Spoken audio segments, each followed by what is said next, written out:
kembali dengan saya Cipta Neng, founder daripada Medical Meditasi sekaligus pengasuh Majelis Dzikir dan Sholawat Sirul Asro Surabaya.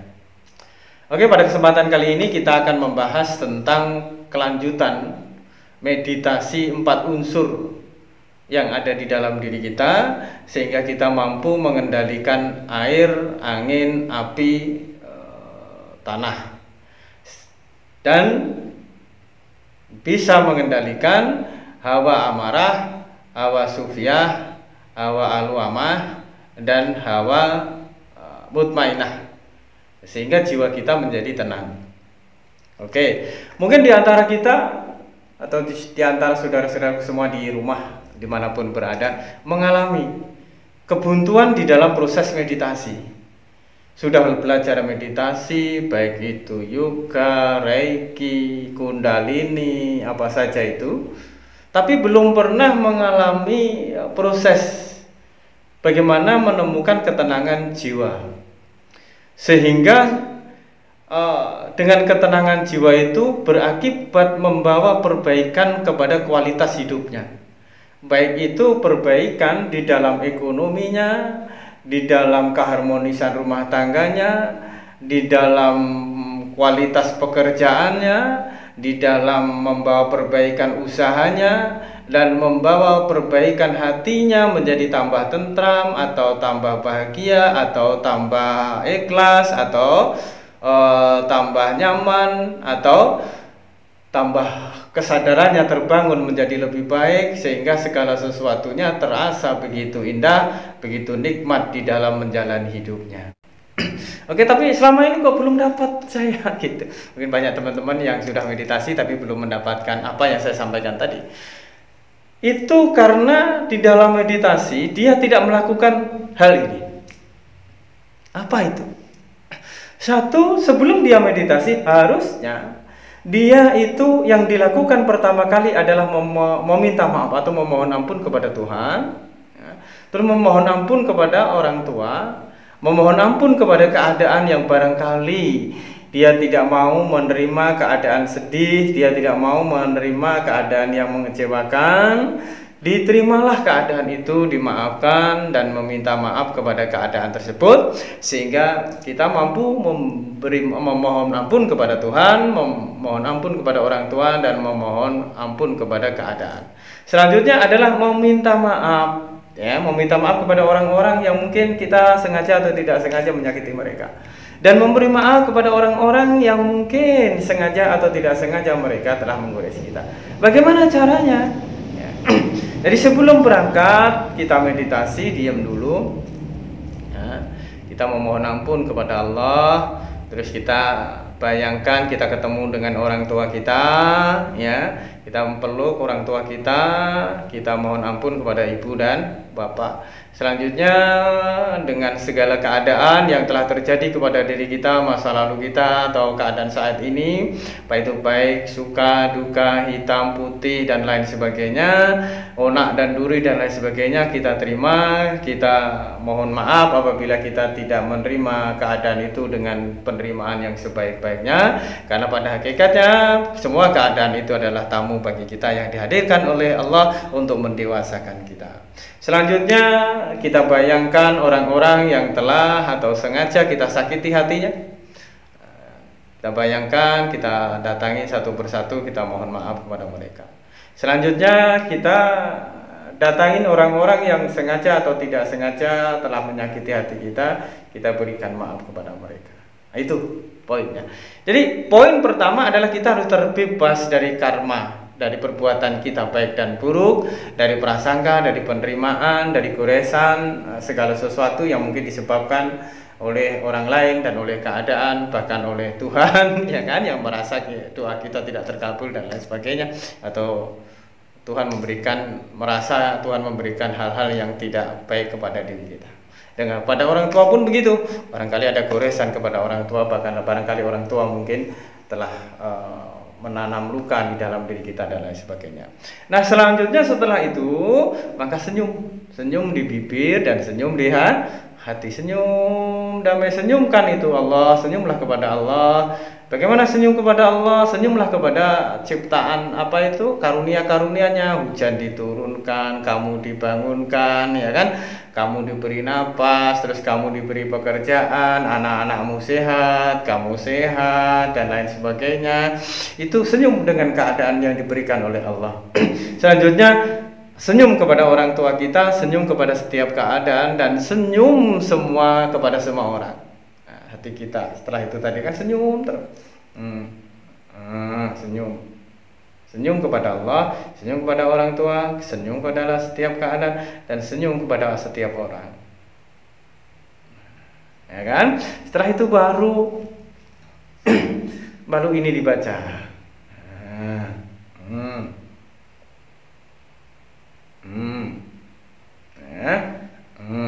5 menit unsur api, 5 menit menyelaraskan unsur angin yang menjadikan angan-angan, 5 menit unsur hati, ya, unsur hati, unsur air yang menjadikan kita banyak keinginan, sehingga segala sesuatunya menjadi tambah susah, tambah bermasalah karena dominannya unsur api, unsur angin, dan unsur air.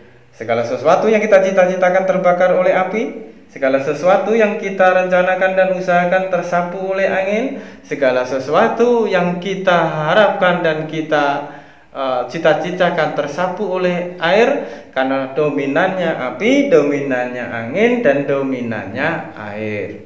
Nah, bagaimana segala sesuatunya supaya menjadi tanaman yang bagus, ya kan? Menjadi tanaman yang bagus.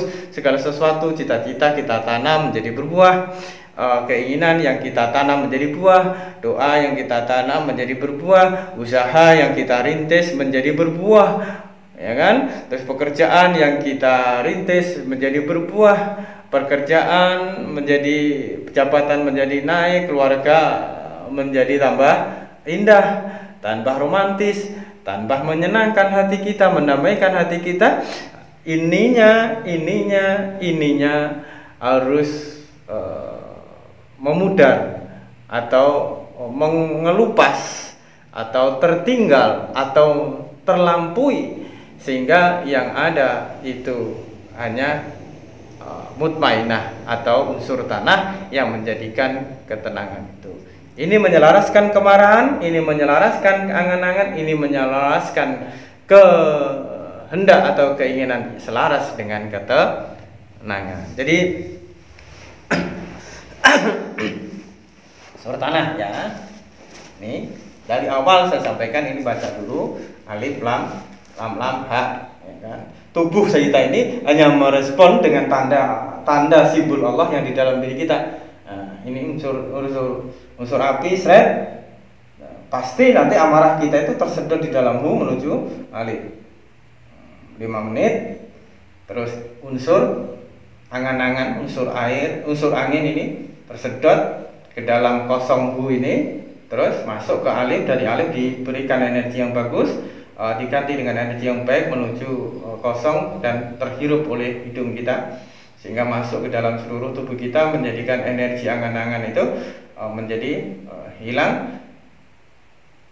Nah, ini energi air yang menjadikan banyak keinginan menjadi selaras. Terus setelah ini baru ini. Jadi selarasnya api, selarasnya angin, selarasnya air, selaras dengan unsur tanah, menjadikan ketenangan. Kemarin sudah saya bahas tentang api itu apa akibatnya kepada kesehatan, kepada kejiwaan, dan kepada keadaan. Angin itu, unsur angin itu bagaimana menyehatkan, bagaimana kejiwaan, dan bagaimana keadaan. Efek dari pada unsur api, air itu bagaimana keadaan, kejiwaan, kesehatan secara fisik dan kesehatan secara jiwa, juga keadaan. Nah, sekarang ini, unsur tanah itu begini. Nah, tidak boleh begini.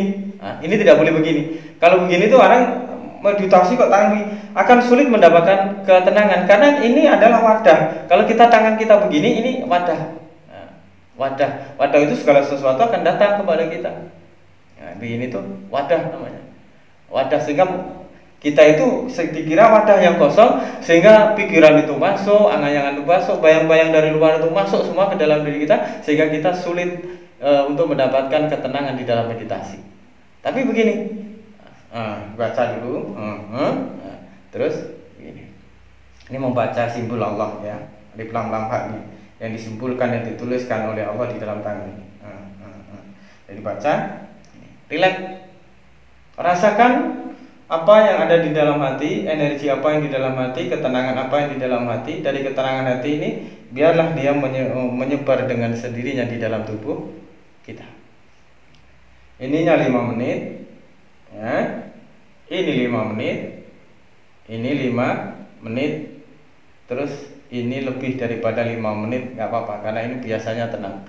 Ini juga tenang, tapi ketenangan itu kalah lembutnya dengan ini. Terus ini tuh kalau lebih tenang, sudah lebih lembut lagi unsurnya ini, dan lebih lembut lagi adalah unsurnya tanah. Ini adalah keselarasan. Jadi ini keselarasan, dan ini adalah meditasi yang ditinggalkan oleh leluhur kita untuk kebaikan dan keberkahan daripada anak cucunya. Oke. Nah, selanjutnya lakukanlah meditasi itu dengan tata cara yang sudah saya sampaikan tadi. Lakukanlah sebelum tidur paling tidak 5 menit. Kalau tidak lagi ya 3 menit sampai selesai. Maka temukan perubahan di dalam kehidupan Anda semua, saudaraku semua, yang perubahan itu tidak seperti yang disangka-sangka. Oke, perubahan yang di dalam diri kita. Karena kalau kita tenang, kita menemukan ketenangan, maka ketenangan dari luar akan mendatangi kita. Segala sesuatu yang dari luar tentu akan menyamakan dengan kadar yang ada di dalam diri kita. Kita sedih, yang datang pun sedih-sedih. Kalau kita senang, maka yang datang pun senang-senang. Kalau kita tenang, maka yang datang kepada diri kita pun hal yang tenang dan menyenangkan. Oke? Nah, bagaimana selanjutnya? Kalau di kantor, bagaimana menghadapi masalah, ada orang marah-marah? Ya kalau begini kan tidak enak, atau begini nggak enak, Pak Cip, atau begini nggak enak, Pak Cip. Ya sudah, cukup dibayangkan. Bayangkan aja seakan-akan kamu begini. Bayangkan seakan-akan kamu begini. Bayangkan seakan-akan kamu begini. Dan bayangkan seakan-akan kamu begini. 3 menit. 3 menit. Jadi semua masalah itu akan tenang dengan sendirinya. Karena hanya ketenangan yang mampu menenangkan, hanya ketenangan kita yang mampu menenangkan orang-orang di luar kita. Kita tidak bisa menuntut mereka tenang, karena mereka gaduh, karena di dalam diri kita itu gaduh. Kalau kita tenang, maka segala sesuatunya itu akan tenang. Oke, saya kira cukup sekian, dan mohon dipraktekkan apa yang saya sampaikan, karena saya akan terus menyampaikan dan berinteraksi dengan saudaraku di YouTube ini sebagai jalan saya untuk mensiarkan meditasi syasahidan yang merupakan warisan daripada leluhur kita. Siapa lagi yang mengamalkan, siapa lagi yang menyambungkan rohani spiritual leluhur itu dengan diri kita, kecuali diri kita sebagai pewarisnya. Wabillahi taufik wal hidayah wal ridha wal inayah. Wassalamualaikum warahmatullahi wabarakatuh.